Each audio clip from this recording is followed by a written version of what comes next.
Hello! Today we will tackle the process of balancing chemical reactions, chemical equations, and I want to show you a useful trick we often use to adjust coefficients in our equations. This trick can make balancing much easier and more efficient, saving you time and effort in your studies. Let's get started with this essential skill in chemistry. Certainly there are a plethora of ways to even things out, and you can approach it from a variety of different angles and perspectives. For instance, a widely used method is the equalization method, where you go from left to right and equalize the elements one by one.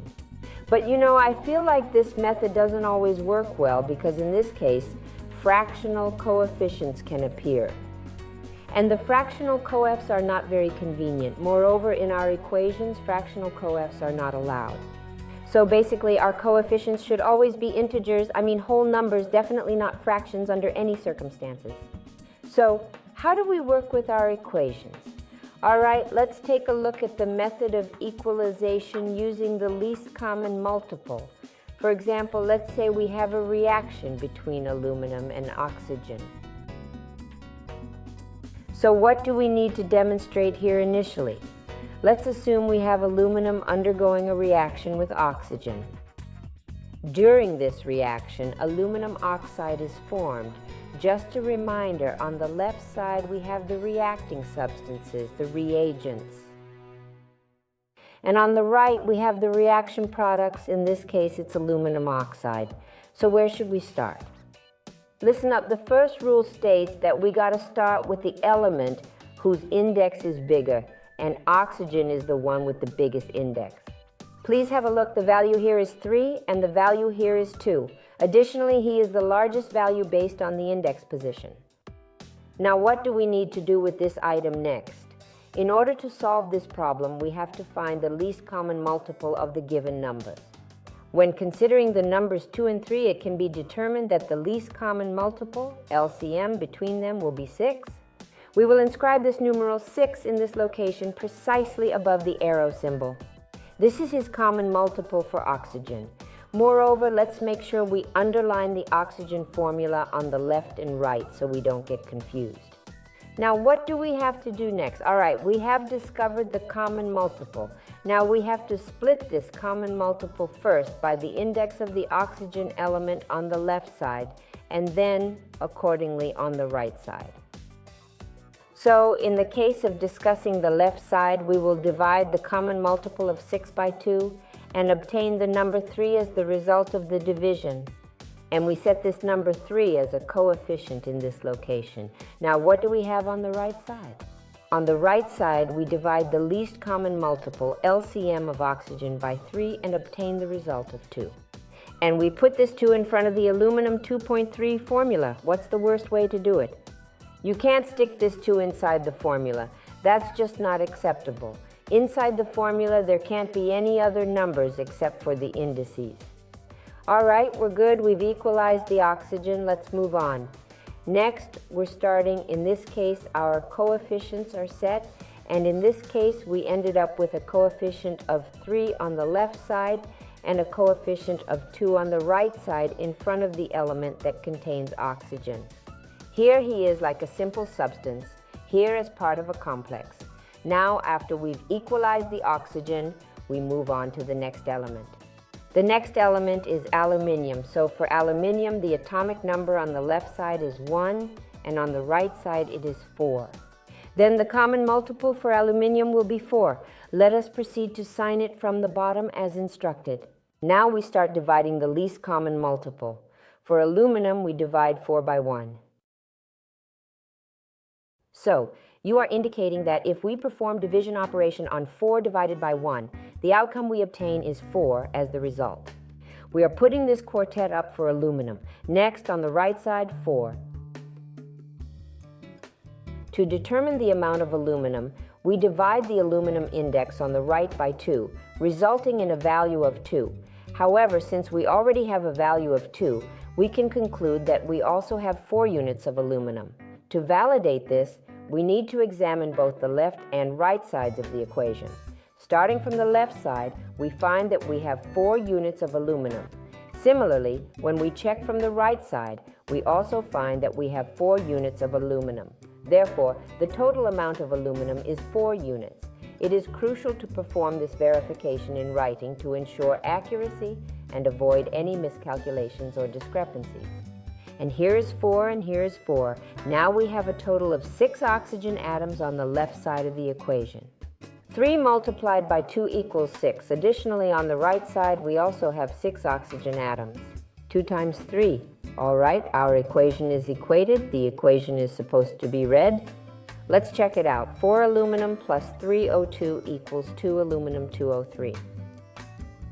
So, I hope it is clear how we balance this chemical reaction. Let's perform the same operation on the next example. But now let's consider a different type of reaction interaction as an example to further illustrate the concept. All right, so let's have this interaction that's all about breaking things down.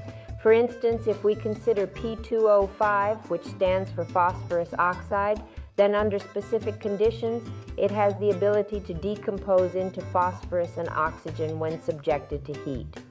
Okay, as the first step, we need to begin balancing from the element with the greater index, which is oxygen in this case. On the left side there's 5, and on the right side there's 2, but for oxygen, 5 is the biggest index compared to phosphorus.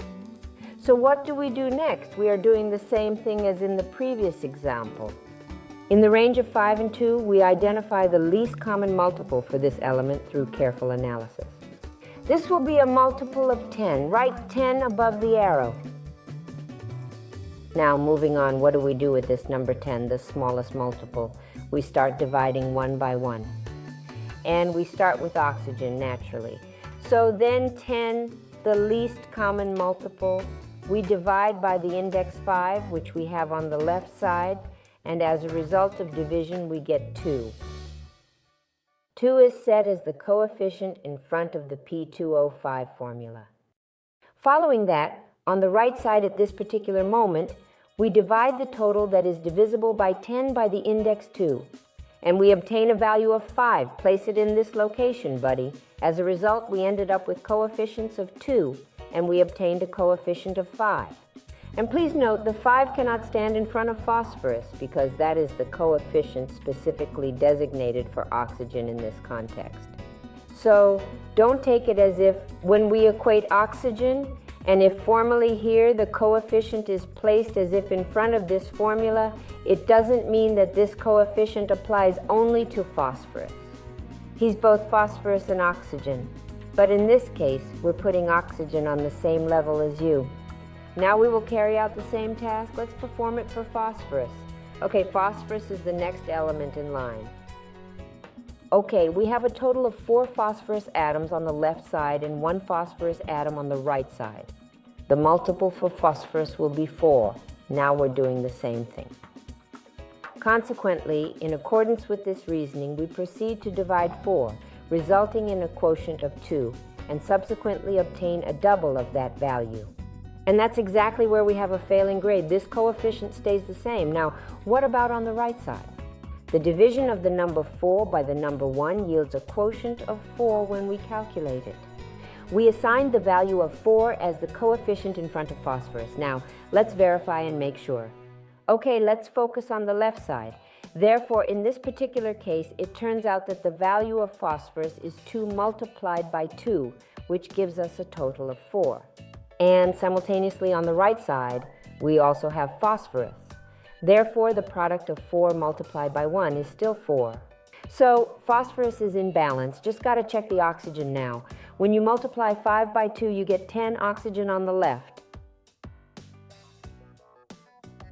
And on the right side, the multiplication of oxygen by 5 also results in the value of 10. Our equation is equated. The equation is supposed to be read. Let's read this. 2P2O5 is equal to 4P plus 5O2. So the method we use to balance these two examples today is called the least common multiple. This method is truly excellent as it enables you to manage both straightforward reactions and more intricate reaction equations.